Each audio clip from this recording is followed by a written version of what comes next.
In this video, I'm going to show you how to create a rip in SolidWorks, but also in Onshape, and what is the difference. Okay, so there is one difference between rip in SolidWorks and in Onshape. So first, let me show you in SolidWorks. So for example, if you want to create a rip here, let's go here to the front plane. Let's create a sketch.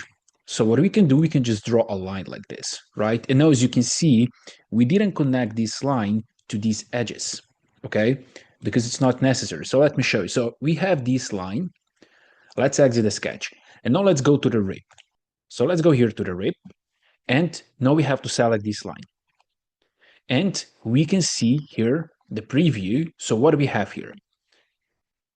So let's go closer. So first here we have a thickness, right? So we can go both sides. We can go one side or another side. Then here we have this thickness. It can be 10 millimeters. It can be 20 and so on. Let's go with 10. And then also here we have extrusion direction, right? So we can go in this direction. We can go in this direction, right? And also we can flip material side.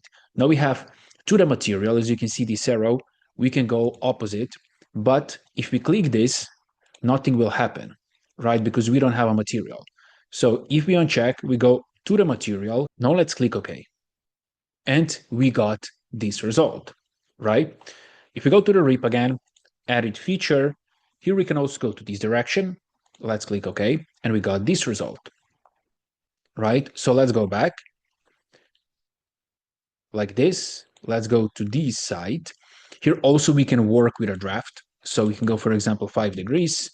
And if we click OK, we got this draft like this, right? But this is the result. As you can see, if we get closer, here we have up to the material, even though our sketch is not connected to this or to this, okay? So this is how you can create a rip in SolidWorks. Now let's go to the Onshape. So here we have the same situation. We have this sketch, and this sketch doesn't touch this face or this face here, okay? So it's not connected. So what are we gonna do? We're gonna go here to the rip, like this. We have to select sketch profile, this one here. Now, as you can see here, we also have a thickness, 2.5, we can change this. Then also what we have here is parallel to sketch plane or normal, right? So let's go to the parallel to sketch plane like this. We can also go here opposite direction, as you can see, but this will not result in anything. And also what we have here is draft, right? So as you can see, we can also change here the angle. Let's go to 10 degrees. And now here we have a draft like this. Let's uncheck the draft. Now let's click OK. And now you think, okay, this is the same as in SolidWorks. But if you get closer, you can see that these edges here are not connected. And the reason why they are not connected, because our sketch was not connected either to this or to this face.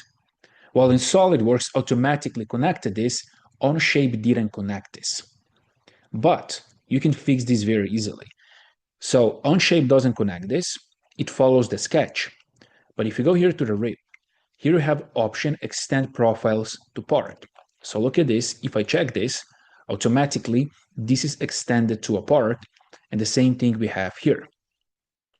So this is a little option that Onshape has and that SolidWorks doesn't have, right? I don't know how much that's useful or not, but if you create a sketch, that line that's not connected to the edges, SolidWorks will just extend them automatically, while Onshape will not extend them. If you want to extend them, you have to go here, extend profiles to part. And everything else in the rip is the same as in SolidWorks and in Onshape. If you want more videos about Onshape and SolidWorks, just like this video and subscribe on this channel.